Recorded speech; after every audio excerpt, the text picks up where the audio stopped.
What I'm about to talk about is not a light issue. It is not for the weak-minded or the judgmental or to criticize. All I'm asking is to consider the results and the benefits. Prostitution is something that goes on every day in every part of the world. And here, save for some parts, it is illegal.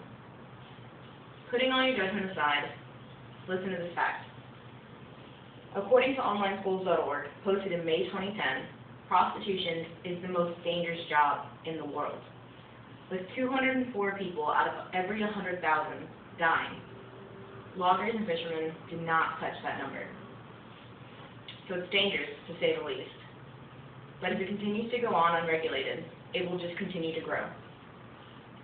The places around the world that have legalized prostitution, like Canada, Mexico, and Brazil, have not turned into slums and ghettos. They still function and they still thrive with the regulation and strong, strict laws. Regulation is a scary thing to think about because it does include change, but change for the better, like keeping medical records, drug tests, taxes, and identification, things that we can't even dream about on the streets right now. Society can no longer afford this high-risk practice to go unregulated. Setting judgment aside could create change for the better. And why does this practice need to be changed, you might ask? It happens every day, and nothing ever changes.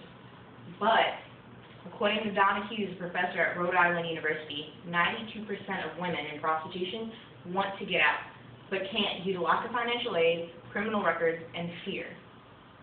The same percentage of prostitutes have been sexually assaulted and never come forward. Due to this lack of government involvement, prostitutes are one of the most vulnerable and biggest groups in society to be murdered, abducted, and assaulted every day. Since no government regulation exists in the U.S., more than half of these cases go undocumented. And even with the standing laws that prevent prostitution from being legal, businesses have found a way to go around them. Massage parlors, escort services, and internet postings all boast a very high probability of having sexual services in return for money. The laws have no effect on these businesses.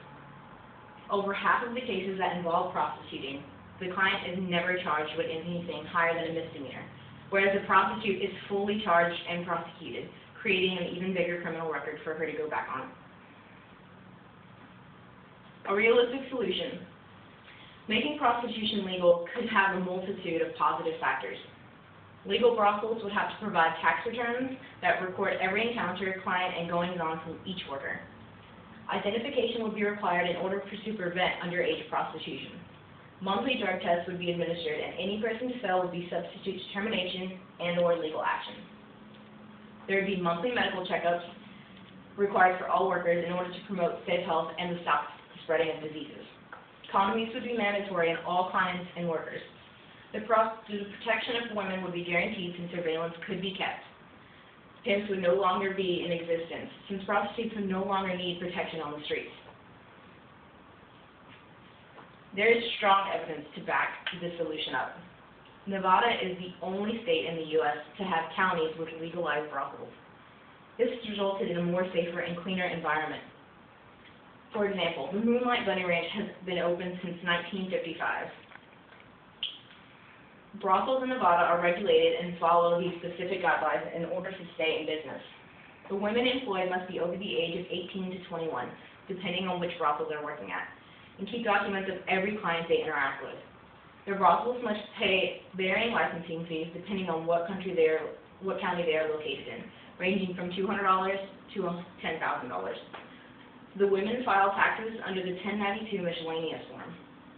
These regulated brothels are documented to have high condom use and monthly STD medical checkups to ensure safe health. I know there's a lot of objections to legalization, not only on the moral factor, but on whether or not it will actually promote good change. But consider the following. Linda Lohan, a 2009 Emmy Award-winning journalist, documented in April 2007, 82% of women have been physically assaulted in prostitution, and 68% of those assaults have been raped. Illegalizing this practice is not working. Women are being assaulted, abused, and not coming forward because of fear of the law.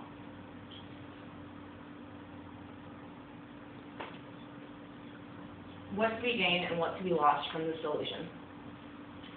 It could result in many positive factors, such as the stopping of the spread of STDs, young kids getting off the street, regulating taxes, documenting encounters, and in general, keeping citizens safe. If it is allowed to go on as an illegal practice, victims will go without justice. Children will continue to walk the streets prostituting, and diseases will continue to spread. At the very least, legalization will open up an opportunity for these horrible and very real occurrences to stop.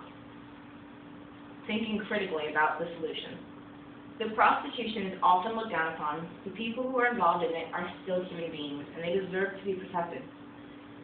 I do not condone the selling of sex for money, but I do condone the safety of society as a whole, and legalization will create a more aware world.